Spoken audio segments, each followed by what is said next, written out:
Okay, this is the matter and energy review. This video is only going to talk about matter. We'll do a separate video for the energy. Okay, which substance cannot be decomposed by chemical change? Meaning, which one can we not break down any further? So the first one I can break up into Al and Cl, so aluminum and chlorines. I can break this one up into hydrogens and oxygens. I can break this one up into hydrogens and iodines. The last one is just copper, one element. Which property could be used to identify a compound in the lab? So what could be unique? Well, many things could have the same mass. Maybe melting point. We'll come back. Many things could be at the same temperature, and many things could have the same volume. So it must be melting point. That is a unique property. Compounds only. Those are two or more different elements combined. So number one, looks like it's the answer. These are diatomic elements. Notice how there's two hydrogens, two nitrogens, and two oxygens, but they're all the same, so it can't be that. We've got elements in these two, and we've got that. So it has to be choice one. Which particle diagram represents only one compound composed of elements X and Z? So we have to have a black circle and a white circle. So compound, there's nothing bonded to itself. You have to have both, so that's why this is not it. Those look like diatomic elements. Choice three, you notice we have a combination of X and Z. This last one has some different things going on, so that's not it. Matter that is composed of two or more different elements chemically combined in a fixed proportion is known as a compound. That's the definition. Solution and mixtures, they are not chemically fixed proportions. And isotopes, those are not, we're not even talking about those right now. Which substance can be broken down by chemical change? So we're looking for a compound. Now these did not get written out as element symbols, so we're going to have to look them up. So remember, reference table S has a whole bunch of elements. So antimony is SB. That's one element, so nope. Carbon is one element, so that's nope. I don't see hexane on here. Sulfur is S, nope. So it is indeed that one. Hexane is, let's see, C6H14. So that's that. Now, since you didn't know, you have to look on table S. And if you still didn't know what hexane's formula was, that's okay. We haven't gone over that yet. Two substances, A and Z, are to be identified. A cannot be broken down. So A, I know, should be an element. Z can be broken down. So Z is a compound. And so that's how I know the answer is 3. What is the formula of a compound? Remember, two or more different elements chemically combined. So the only one with two different elements is choice 4. Which pair are classified as chemical substances? Substances are elements and compounds. Choice 4. This is just a definition. Definition. I can't spell. Definition. Okay. 4 samples. Which are mixtures? Mixtures. Okay, so down to here, we need to know what AQ, G, and S is. AQ means mixed with water. G is gas. S is solid. So right there, AQ, which means aqueous. That should give it away right there. So A and B. A compound differs from a mixture in that a compound always has a homogeneous composition. That could be maximum of 2 components. Definitely not, because something like glucose has C6H12O6. That's 3 different ones. A minimum of 3. No, because you can have H2O. It has to be heterogeneous. No, so it must be homogeneous, which is correct. Solid ZnCl2, which is zinc chloride, and liquid ZnCl2 have different, the formulas are the same. The masses would be the same. The ratios would be the same. So it is physical properties. Solids would be nice and close together. Liquids would be a little bit further apart. A chemical formula is an expression used to represent mixtures, don't. Elements, but elements and compounds. Because elements could be something like tungsten, and a compound could be something like H2O. So both elements and compounds. Okay, so here we have a reaction. What kind of change do the reactants undergo in the reaction? So the reactants are here, reactants. So what's going on? An atomic change, a phase change, a chemical change, a nuclear change. So I know I skipped atomic change for a second because I know it's not a phase change because they're all gases. So it can't be that one. Chemical change. Well, we have talked about that, and we had two gases coming together to form one different gas. It could be nuclear change. We haven't talked about. So it's down to atomic change or chemical change. We have not talked about atomic change, so it's going to be 3, chemical change. Physical change means no different formulas. So if you change your formula from the beginning to the end, it's not it. So it could be 1. Yeah, I see different formulas here. I see different formulas here, and I see different formulas here. So choice 1 is a physical change. It's a phase change. What is a chemical property? Chemical properties, that's a definition, are how things react or interact. Burns in air, that's a reaction. Is colorless, nope, that's an observation. Has a density, nope, that's a calculation. Has a boiling point, nope, that's a measurement. So burns in air. Which statement describes a chemical property? Again, how it reacts. It's malleable, that's something I observed. It conducts electricity, no, that's a property. Reacts with acid, yes. Has a high boiling point, no. Talking about how we react. Which is a chemical change? That means changing the atoms. Melting of ice, so that's a solid to a liquid. That's a phase change, so no. Boiling of water, liquid to a gas. That's a phase change, so no. Subliming of ice, decomposing of water. Now, we have not talked about sublimation. Sublimation is a solid straight to a gas. So that's not it. But even if you didn't know that, decomposing means changing. So that's our answer. Which set of procedures and observations indicates a chemical change? Ethanol is added to an empty beaker and it disappears. That could be evaporation. A solid is gently heated and it turns to liquid. That could be a phase change. Large crystals are crushed with a mortar and pestle and become powder. That's just changing of shape. Cool, shiny metal is added to water and it rapidly bubbles. That's giving off a gas. That's our answer. Particle diagrams. So here we have a substance after a physical change, which means they have to remain black circle, white circle. Just means the organization of them is different. So number 2, we break bonds apart. Number 3, we break bonds apart. Number 4, we break bonds, form bonds. So it has to be choice 1. This is probably a liquid becoming a solid.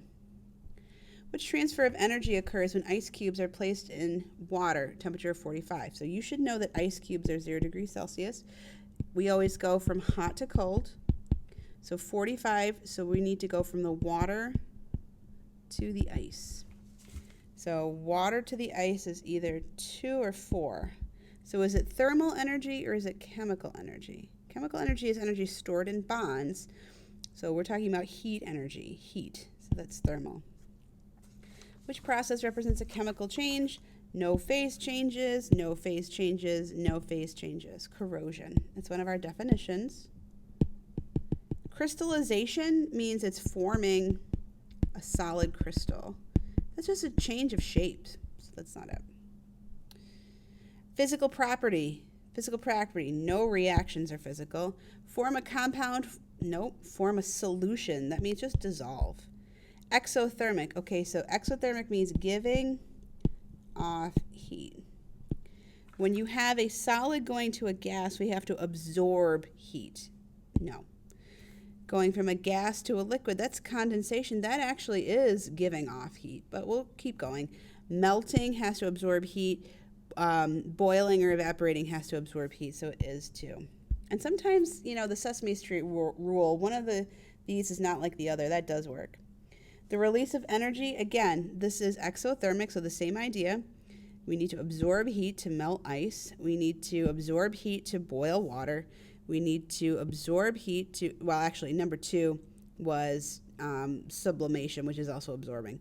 But number 3 is boiling, that is absorbing. This is the only one that's going the opposite way. So solid to liquid to gas is all absorbing heat. and gas to liquid to solid. So this is endo, and these are exo. What kind of energy is stored within a chemical substance? That is going to be potential energy, technically chemical potential. This is 4 also.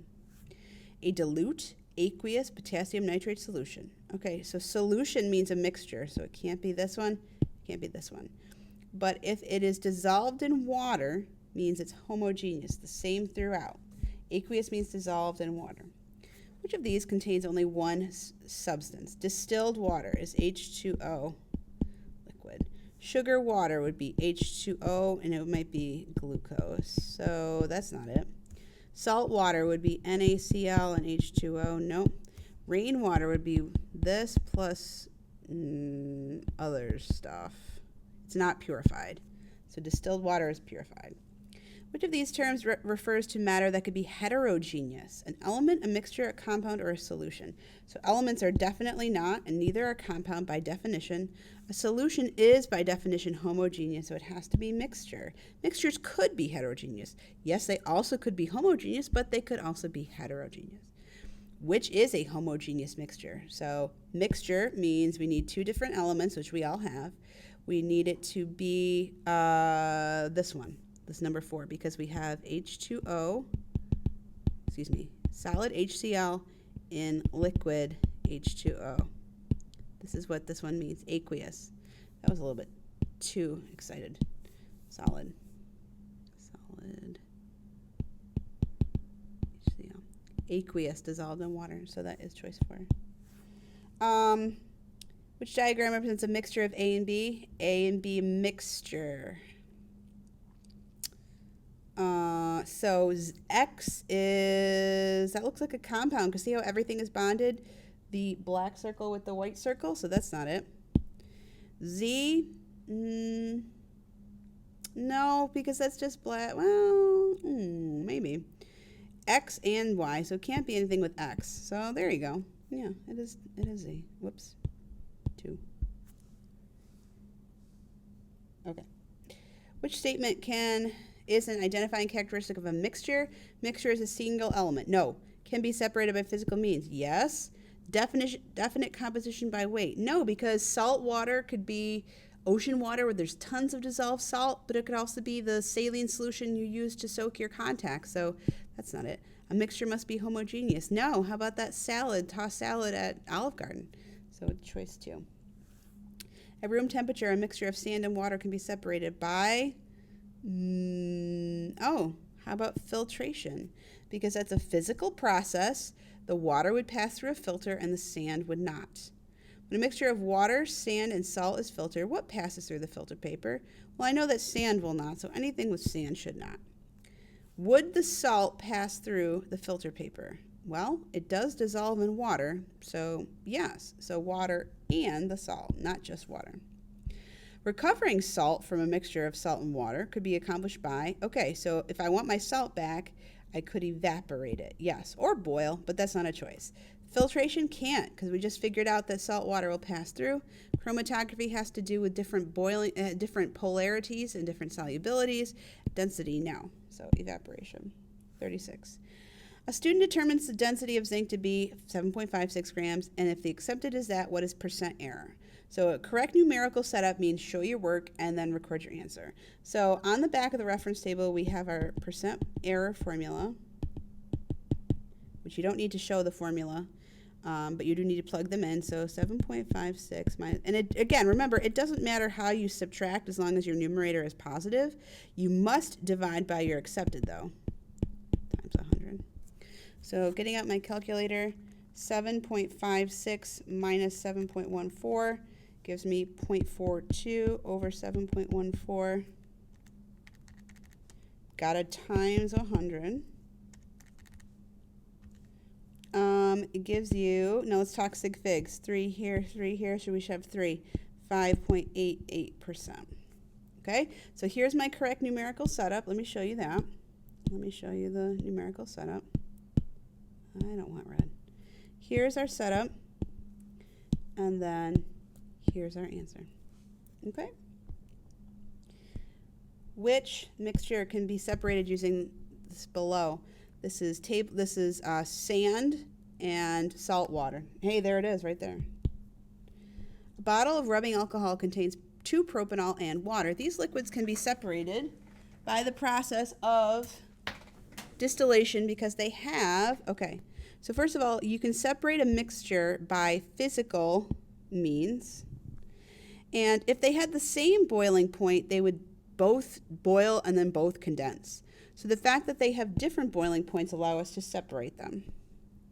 Using a triple beam balance in a grad cylinder, student collected blah, blah, blah. The first is density. So density equals mass over volume. The mass is 10.9 grams. So let's see, the sample, the water and sample. So 34 minus, whoops, I wanted to subtract. 34.0 minus 30.0 equals the volume. Okay. So 10.9 divided by 0.4 gives me, hold on, yeah, 10, did I do it right? 27, no, I screwed something up, hold on. 10.9 divided by 4, not 0.4. What am I doing? This is 4.0.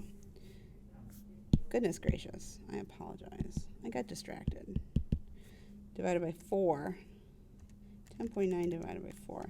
It's going to give me 2.725. And so we should go 2 sig figs, so 2.7 grams per milliliter.